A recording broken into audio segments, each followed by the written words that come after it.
Excellency Mr. Rodrigo de Lima Baena Soares, Ambassador Extraordinary and Plenipotentiary of the Federal Republic of Brazil to the Russian Federation. Please, Your Excellency. Доброе утро, дорогие друзья. Я буду говорить по-английски сейчас. First of all, let me thank you for the invitation to make introductory remarks at this important conference. Our cooperation under the BRIC framework has come a long way since the foreign ministers of Brazil, Russia, India, and China met in September 2006 on the sidelines of the United Nations General Assembly, and the first BRICS summit meeting was held in 2009 in Yekaterinburg. South Africa's accession to the group and its renaming as BRICS in 2010 reinforced our aspirations as a driving force towards a more inclusive international society. To give you an idea of the BRICS presence in today's world, our countries represent more than 41% of the global population, 29% of the total surface of the planet, 16% of its trade, and 24% of the global GDP. As a group bringing together major developing economies from different regions, we pride ourselves on our diverse societies. The partnership established in the context of the BRICS has generated positive results, not only for our 5 countries, but also for our partners and for the international system itself. As a result of more than 15 years of coordinated effort, we have contributed to the democratization of global governance and multilateral institutions. From an economic perspective, the establishment of the new development bank fostered the mobilization of resources for infrastructure and sustainable development projects, not only in BRICS countries, but in the developing world as a whole. In this regard, we welcome the recent expansion of the bank to include Bangladesh, Egypt, the United Arab Emirates, and Uruguay. The initial authorized capital of the bank is 100 billion, and its initial subscribed capital is 50 billion, which was equally distributed among the founding members. $7 billion have been used for infrastructure projects in Brazil. To give you an example, the bank is headquartered in Shanghai, China. Its first regional office was opened in Johannesburg, South Africa. The second regional office was established in 2019 in São Paulo, Brazil, followed by another office here in Moscow. The establishment of the bank, complemented by the creation of the contingent reserve arrangement, underpins our commitment to supporting efforts directed at safeguarding conditions required for more inclusive and stable economic growth. Similar success has been achieved in discussing ways to improve the quality of life of our populations. The BRICS countries played a key role in humanitarian and social initiatives directed at sharing information aimed at improving resilience in areas such as public health and medical treatment. Our partnership has also yielded political results. The BRICS countries were brought together by values such as mutual respect and by the task of strengthening and reforming the contemporary multilateral system. The world has changed in the last 70 years. It is natural and expected that global governance should be more inclusive, representative, and improved in a way attuned to contemporary realities. The BRICS countries have a commitment to multilateralism through upholding international law and to the central role of the United Nations in the international system. Our countries have agreed that the task of strengthening and reforming multilateral system should include the following elements, among others: making instruments of global governance more inclusive and representative to facilitate greater and more meaningful participation of developing and least developed countries, especially in Africa, in global decision-making processes and structures, and make it better attuned to contemporary realities. Making multilateral organizations more responsive, effective, transparent, democratic, action-oriented, and credible, so as to promote cooperation in building international relations based on the norms and principles of international law and the spirit of mutual respect, justice, mutual beneficial cooperation and realities of modern world, and promoting international and regional peace and security, social and economic development, and preserve nature's balance with people-centered international cooperation at its core. Our group has consistently called for reforms of the principal organs of the United Nations, including its Security Council, with a view to make it more representative, effective, and efficient, and to increase the representation of developing countries so that we can adequately respond to global challenges.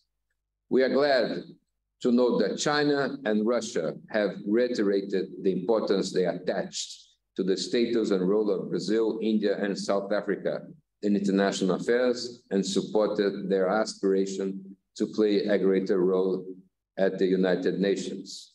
This year is a milestone for our group. The presence of 4 BRICS countries at the UN Security Council provides an opportunity to further enhance the weight of our dialogue on the issue of international peace and security, and for continued cooperation in areas of mutual interest. India will assume the presidency of the G20 for 1 year, from December 2022 to November 2023.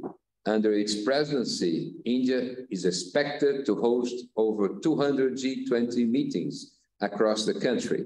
The G20 Leaders Summit at the level of heads of state governments is scheduled to be held on September 2023 in New Delhi. The international community can only benefit from a diplomatic and multilateral framework in which more voices can be heard and more points of view expressed. A world in which cooperation is established according to extensive dialogue and reciprocity, it's certainly better prepared to deal with strategic challenges. Public security, global stability, and international peace are some of the crucial areas that can benefit from the joint effort of the BRICS countries to perfect the international system. I hope the discussions held today may help pave the way for deeper understanding of our cooperation. Thank you. Spasiba большое. Thank you very much, Your Excellency, for your very informative address. Thank you. And now I want to give floor to Mr. Subrata Das, Minister of the Embassy of India to the Russian Federation, responsible for educational wing. Esteemed advisor to the rector, Professor Stolyarov, His Excellency the Ambassador of Brazil to Russian Federation, members of the Diplomatic Corps, distinguished members of academia, community of students. It's a pleasure to be here this morning, attending the inauguration of this conference here, which also coincides with the Student Science Day. On this occasion, let me first of all welcome the participants and wish them a very productive session ahead. Developing education and scientific cooperation is an integral component of special and privileged strategic partnership between India and Russia at a bilateral level. This also extends at a multilateral level to fora such as the BRICS. Russian State University for Humanities is known to have made tremendous contribution in the area of international cooperation with various universities and institutes across the globe. And I compliment Russian State University of Humanities for hosting this particular event this year. Presence of Indian students, as with the students from other countries, including the BRICS, in this university is a testimony to the collaboration that all of us have together. While this is an occasion for fulfilling aspirations, we feel concerned about problems being faced by some of our students, researchers, and academics due to withdrawal of certain universities from their long-running program with the Russian universities and institutes on some pretext or the other. We feel that academics should remain above short-term interests, particularly when it affects the students and researchers adversely. It is heartening, however, to note that a number of Indian universities continue to have their academic ties with the Russian universities, and same holds true of many other universities from the BRICS countries. Many of our universities from India are even in the process of further strengthening collaboration with Russian universities. Our common endeavor is to make further progress in academic mobility of students, researchers, and scholars through various exchange program and joint research projects. Towards this end, formation of research centers, internships, joint education, and scientific programs, dual degrees, and similar measures would serve as important platforms. From a practical point of view, universities and research institutes need collaborative ventures with entrepreneurs and industry to bring to fruition innovations done in laboratories. A shared and pragmatic approach by universities and business enterprises could play a major role in contributing to socioeconomic development of all the BRICS nations. As was pointed out by His Excellency the Ambassador of Brazil, India is going to host the G20 summit next year. India is also hosting SCO summit in 2023. We look forward to having collaboration at the multilateral level with all our partners. Let me conclude by wishing the very best for the success of the conference. Thank you. Thank you very much.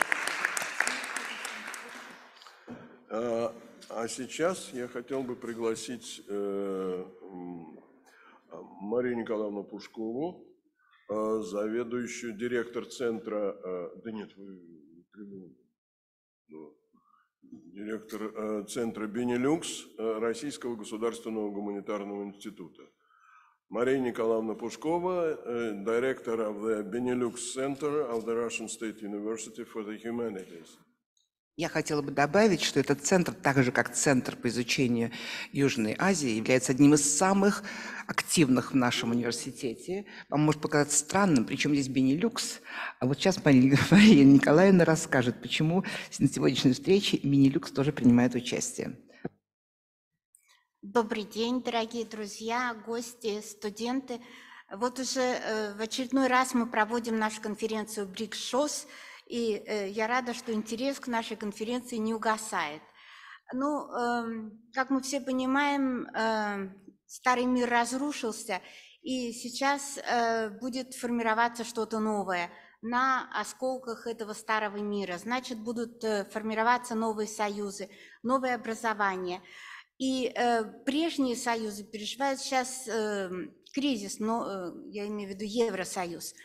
А с другой стороны, растут и расширяются новые объединения, такие как БРИКС и ШОС. Какое отношение мы имеем к БРИКС и ШОС? Ну, во-первых, нас связывает Южная Африка. Вы все знаете, что там говорят на языке, в том числе и на языке африканс. Африканс – это, можно сказать, дитя нашего языка Нидерландс. Вот. И как и Россия проявляет сейчас повышенный интерес к странам Латинской Америки и Африки, так и страны Бенилюкс, Бельгия, Нидерланды, Люксембург активно начали искать новые контакты, новые союзы, пересматривать свое отношение к своим бывшим колониям, поскольку в современном мире главное – это борьба за ресурсы. Как мы знаем, эти континенты очень богаты ресурсами, так же, как и Россия. Но высокие технологии, которыми известен Евросоюз, не могут существовать без подпитки их дешевыми энергоресурсами, минеральными ресурсами, сырьем.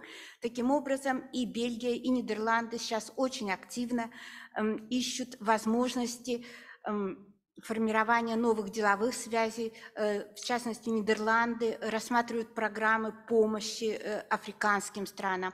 В этом году был Международный конгресс нидерландистики, где отдельная секция была посвящена Южной Африке, усилению контактов с Южной Африкой, расширению этих контактов. Разработана программа по расширению преподавания нидерландского языка в Южной Африке. В то же время в Нидерландах созданы кафедры, где преподается язык африканс, и существует Дом Южной Африки в Амстердаме.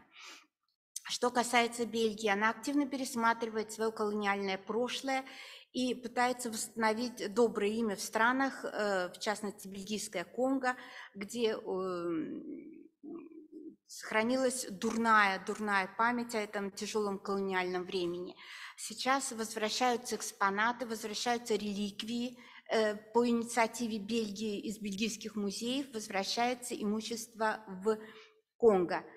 Ну, это в качестве примера. Таким образом, при всей кажущейся единстве Евросоюза, европейские страны озабочены прежде всего своим выживанием и вне рамок общего Евросоюза пытаются также и в индивидуальном порядке расширять и налаживать контакты, поскольку это вопрос выживания в мире будущего.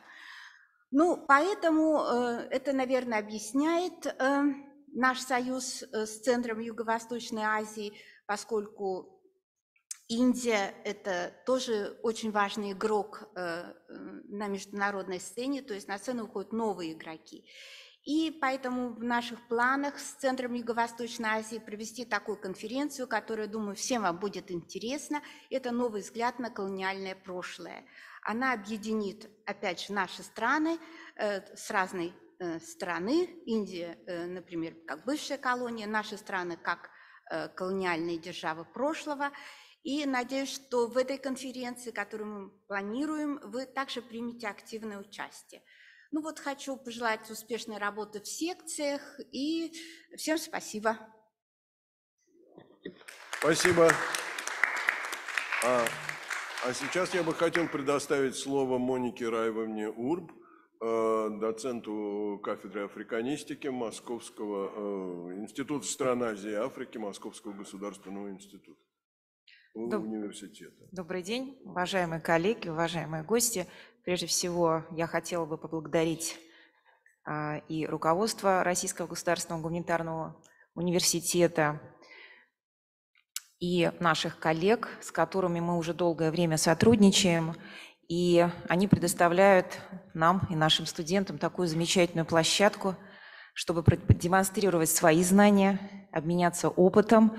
В общем, для нас это большая честь, и я надеюсь, что в дальнейшем мы только будем укреплять наши связи и взаимодействовать. Я хочу пожелать всем участникам этой замечательной конференции успехов, новых открытий. А от себя лично нашей кафедры африканистики Института стран Азии и Африки от МГУ Я хотела бы добавить, что действительно те направления, которые мы затрагиваем во время конференции, те актуальные темы, действительно сейчас крайне необходимо для того, чтобы смотреть в будущее, для того, чтобы готовить новые кадры для работы в тех странах, проблемы которых мы рассматриваем. Мария Николаевна вот сейчас очень подробно рассказала о том, какой интерес проявляется к Южной Африке. Так как я сама занимаюсь Южной Африкой и преподаю язык африканс, для нас это тоже очень важное направление, которое мы должны укреплять, и мы прилагаем, конечно, все усилия для того, чтобы готовить молодые кадры, молодых специалистов. Поэтому я еще раз хочу поблагодарить организаторов и пожелать всем успехов. Спасибо большое. Спасибо. Спасибо. Сейчас объявляется небольшой перерыв, и поскольку 228-я аудитория у нас сейчас занята, то мы секцию, которая намечена была в 228-й аудитории, проведем здесь. Вот, поэтому сейчас небольшой, ну, я думаю, минут 10 перерыв. Александр, а вы про выставку сказали? Ребят, в общем, мы приветствуем вас в нашем университете. Вы же из МГУ, правильно, я так понимаю? Вот. И вот здесь у нас возле стены находится расположена выставка наших студентов из центра «Арт-Дизайн». Посмотрите, подойдите, пока есть перерыв, сфотографируйтесь с этой выставкой. Им будет очень приятно. Они старались, это 3-й курс. Спасибо.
Слушай, я пошла.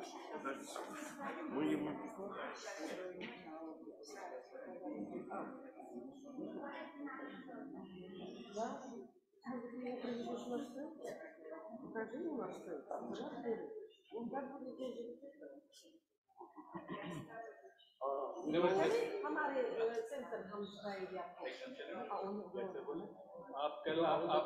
लोगों को कल वो मनीष झा ढूंढ रहे थे journalist India से जो आए हैं TV9 वाले आपका इंटरव्यू के लिए फोन किया है कल हम कल मिलेंगे ठीक है क्योंकि अभी तो conference We know that you have limited collections in your you may choose again. Oh, thank you. Thank you.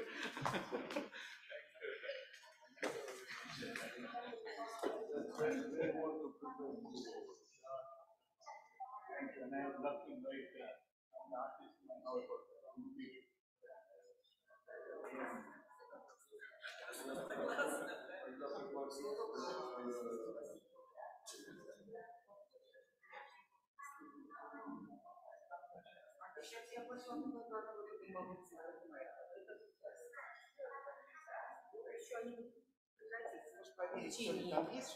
Да, я уже написала, он там лично устроил им разгон.